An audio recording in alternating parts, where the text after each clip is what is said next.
Hi everyone, my name is Andrew, pronouns they, them, and I want to discuss with you all this concept around the serials crisis in academic libraries as it relates to academic journals that libraries have access to for their students and faculty and scholars. So I'm hoping to talk about the current approaches of addressing the serials crisis and what we can look forward to in the future. A quick agenda. I want to provide context around the serials crisis, define it, provide some context around it, discuss the impact of the serials crisis on academic libraries. From there, highlight what responses and solutions are out there, and what has been documented from academic libraries. And then lastly, discuss the future of journal publications and scholarship.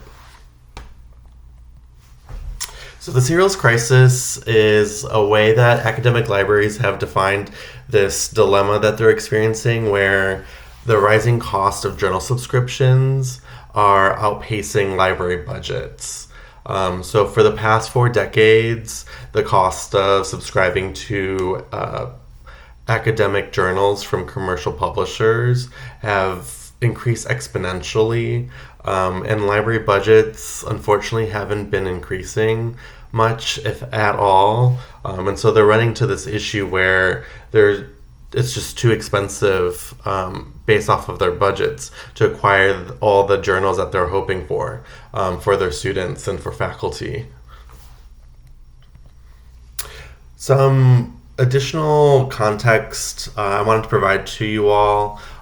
So Peak House had documented in their 2016 article that between 1986 and 2003, the average cereal unit cost has outpaced inflation by over 260%. So this isn't just kind of typical rising cost. The cost of subscribing to these journals are increasing a lot higher and pretty outrageously. The University of Virginia's library has also documented that for their collections budget from the university, 100% of that is going towards these electronic subscriptions. Thankfully, they have endowment money that helps them purchase other materials like physical resources and monographs, but 100% of their collection funding is from the university is going towards electronic subscriptions. So with all this, it's important to note that with these outrageous cost increases, the commercial publishers are also generating really high profit margins. Jurchin in 2020 documented and had referred to that they're even approaching 40%, which is higher than your typical profit margin for businesses. And also these commercial publishers, it's not necessarily a monopoly just yet, but less and less commercial publishers are producing more and more of these articles. So it's becoming a point where there's not as much leveraging power with these libraries when negotiating with these commercial publishers about the cost of the subscriptions. So, with academic libraries experiencing this hardship in subscribing to these journals, and just with the low increase in their budgets, they're seeing that they're able to get access to less resources.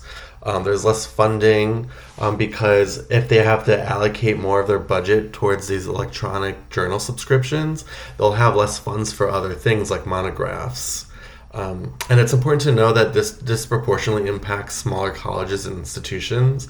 Those with less resources will now have less access to journals in-house. So with all that, I wanted to see and look through the literature, how academic libraries are responding to this serials crisis. One of the key things is that they're just outright canceling subscriptions.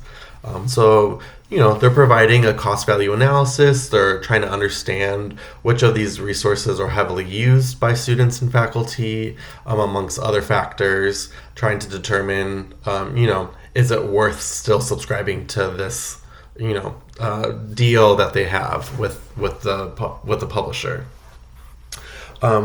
In addition to that, there is this structure with commercial publishers called these big deal packages, where essentially the library pays for access to most or all of a publisher's journals that they produce. And realizing that in that there's a lot of fluff and a lot of journals that the library doesn't really need and their patrons don't really need.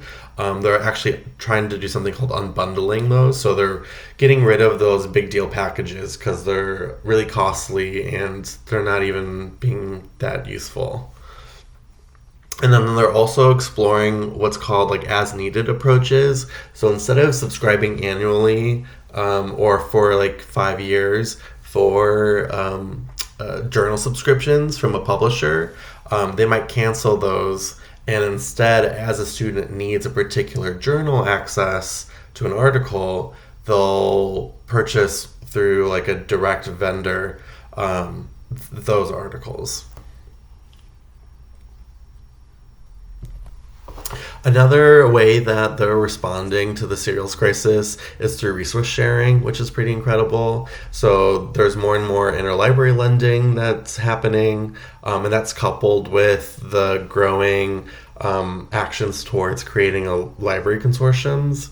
So, for example, here in Illinois, through Carly, there's what's called the iShare, which has various different academic libraries pooling resources together to make sharing resources a lot easier. And those consortiums also can help leverage with their buying power, lower prices with these commercial publishers. An important thing to note is that these smaller institutions are relying on these larger institutions for resource sharing. Again, going back to the fact that they have less funding, less budget for resources. So while they might not have a certain journal access, they're relying on these larger institutions like Illinois State University or U of I for access to these scholarly resources. Another important component in all this is open access. Open access it essentially relates to journals and other resources that are free of charge. So they're free of most copyright or licensing restrictions, allowing people to, essentially access these articles and resources for free. Which is great, and academic libraries are definitely trying to promote that with their faculty that are creating scholarship. That being said, commercial publishers have adapted to this push for open access, and they've created essentially this hybrid model where they'll make articles free, open access, but they'll do that by charging authors what's called article processing fees. So the library community has definitely had in the literature critiqued this APC OA model. I won't go into full detail, but the main thing is that it places the burden on faculty then of generating additional money to make sure that their articles are OA, open access. The scholarship has also talked about just leaving commercial publishing altogether or trying to find other ways of publishing that aren't for-profit publishers.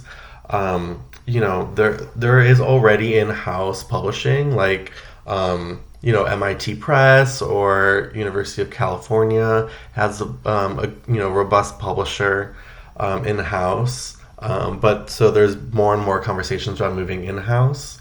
So libraries are the ones that can kind of control the pricing of articles. And this all leads to a larger conversation about more collectively funded or cooperative publishing models, which is a very exciting proposition. With all of the literature review, I really wanted to kind of provide some insight in how I see the future of journal publications and scholarships could take place.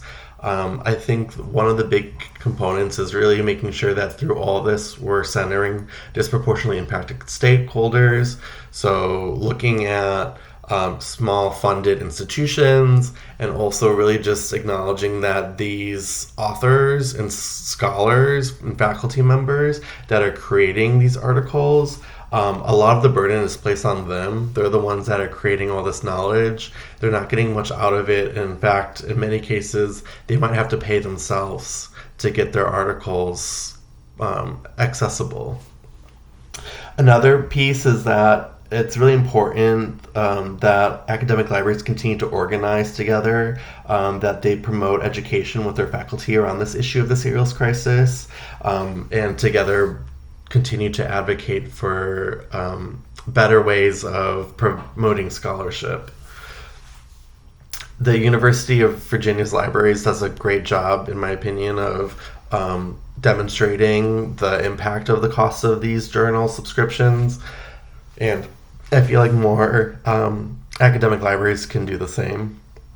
And this really just goes down to the heart of the matter, where we really want to make sure that we're pushing for a world where scholarship isn't commodified.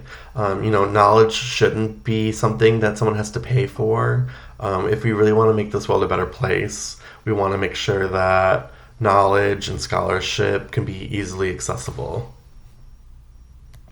Thank you so much for listening to my presentation about the serials crisis. I hope you all learned something, and I find this to be a very important topic. So hopefully we can continue to move forward together on this.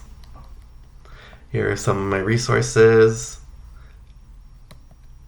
and thank you for your time.